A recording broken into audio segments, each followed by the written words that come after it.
Assalamualaikum warahmatullahi wabarakatuh. Selamat pagi anak-anak semuanya. Saya harap pagi hari ini kalian semua dalam keadaan sehat walafiat dan selalu dalam lindungan Allah Subhanahu wa taala. Saya harap hari ini semuanya tetap semangat untuk belajar walaupun kalian belajar di rumah ya. Untuk itu hari ini kita akan memulai materi selanjutnya.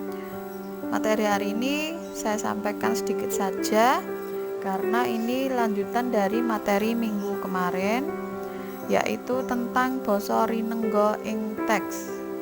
Nah, di situ ada, kalian lihat basa rinenggo ing teks. Nanti kalian di sini akan membuat kalimat dari basa rinenggo. Kalau masih ingat minggu kemarin, basa rinenggo itu ada beberapa macam, diantaranya ada bebasan, saloka, pepin, dan paribasan ya. Nah, ragam basa manut panganggone minangka sarana komunikasi lisan utawa tulis sing trep karo unggah-ungguhe kapérang dadi basa ngoko lan basa krama ya. Ini unggah-ungguhe basa yaitu ada dua, ada basa ngoko lan basa krama. Basa ngoko kapérang dadi ngoko lugu lan ngoko alus. Panganggone gumantung marang sapa sing ngomong lan sing dijak ngomong. Tegese yen katujukake marang wong liya, becike nganggo tembung krama. Yen kanggo awake dhewe cukup nganggo basa ngoko. Maksudnya di sini kalau yang kalian ajak bicara itu orang lebih tua, kalian harus menggunakan basa krama. Nah, kalau untuk yang seumuran dengan kalian atau di bawah kalian, kalian bisa menggunakan basa ngoko. Basa krama uga bisa kapérang dadi krama lugu lan krama alus. Tegese yen katujukake kanggo wong liya kudu nganggo tembung krama alus, yen kanggo awake dhewe cukup tembung krama lugu. Nah, di sini maksudnya kalau kalian menggunakan tembung krama alus, itu berarti kalian sedang berbicara dengan orang yang jauh lebih tua dari kalian, seperti pada orang tua kalian, bapak ibu guru kalian, atau Pak D mungkin, atau nenek kakek kalian ya. Nah, selanjutnya basa rinenggo mujudake kaskayane basa Jawa sing paling aji kang ora diduweni basa liya. Sakliyane kanggo nambahi endah, nges lan mentes tegese lumrah kanggo gantine tembung sing dirasa kurang prayoga kang katujukake wong liya.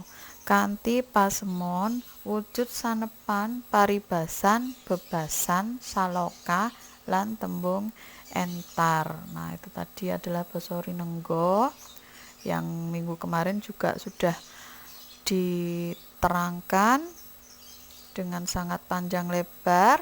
Nah, sekarang Bu Dinar ingin memberikan contoh agar kalian bisa mengerjakan tugas hari ini dengan baik. Tulodo yaitu contohnya di sini. Nomor 1, jenisnya basa rinenggo yang pertama paribasan. Nah, di sini saya ambil dari materi minggu kemarin. Kaya banyu karo lenga. Tegese yaiku pasaduluran kang ora bisa rukun. Tulodo ukarane atau contoh kalimatnya di sini Bu Dinar membuat Ratna karo Ratih bendina tukaran wae kaya banyu karo lenga. Nah, itu ya. Nah, yang nomor 2, kalian cari paribasane ada di video minggu kemarin. Kalau kalian masih ingat, kalian pilih salah satu saja. Jadi kalian hanya mengerjakan satu ya, masing-masing satu. Sing keloro yaiku bebasan. Nglungguhi kloso gumelar, tegese atau artinya yaitu mung kari nemu penake. Nah, di sini kalimat yang Bu Dinar ambil yaiku rezekine Subagyo omah kari mlebu kaya nglungguhi kloso gumelar wis ana isine kabeh. Dari tegesnya tadi ya, dari tegese tadi mung kari nemu penake. Maksudnya di sini orang yang tinggal enaknya saja gitu loh, karena rezeki yang dia dapat atau keberuntungan yang dia dapat. Terus yang ketelu, saloka, kacang ora ninggal lanjaran. Nah, contohnya di sini saya ambil satu, kacang ora ninggal lanjaran, yang artinya atau tegese sipate anak ora bedo adoh karo sipate wong tuwa. Kalimat yang saya buat di sini yaitu Bagas kuwi kaya bapake, kacang ora ninggal lanjarane, yen tandang gawe padha grusah grusuh. Jenise basa Renenggo sing kepapat yaiku pepindhan. Di sini saya ambil contoh Ketibandaru sing tegese yaiku bejo banget, beruntung sekali ya. Tulodo ukarane atau kalimat yang saya buat di sini, Darmi uripe saiki penak amarga wis oleh penggawean. Ketibandaru gajine luwih dhukur saka penggaweanane sing biyen. Nah, sisanya kalian cari atau kalian buat sendiri sebagai latihan apakah kalian paham atau tidak dari materi yang minggu kemarin dan yang sekarang saya sampaikan.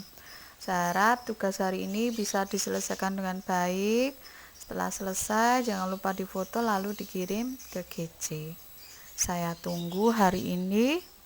Untuk itu sekian dari saya materi hari ini.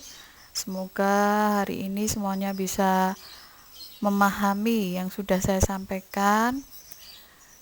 Dan untuk mengakhiri materi hari ini, pembelajaran hari ini, jangan lupa kita ucapkan hamdalah yaitu alhamdulillahirabbil alamin. Wassalamualaikum warahmatullahi wabarakatuh.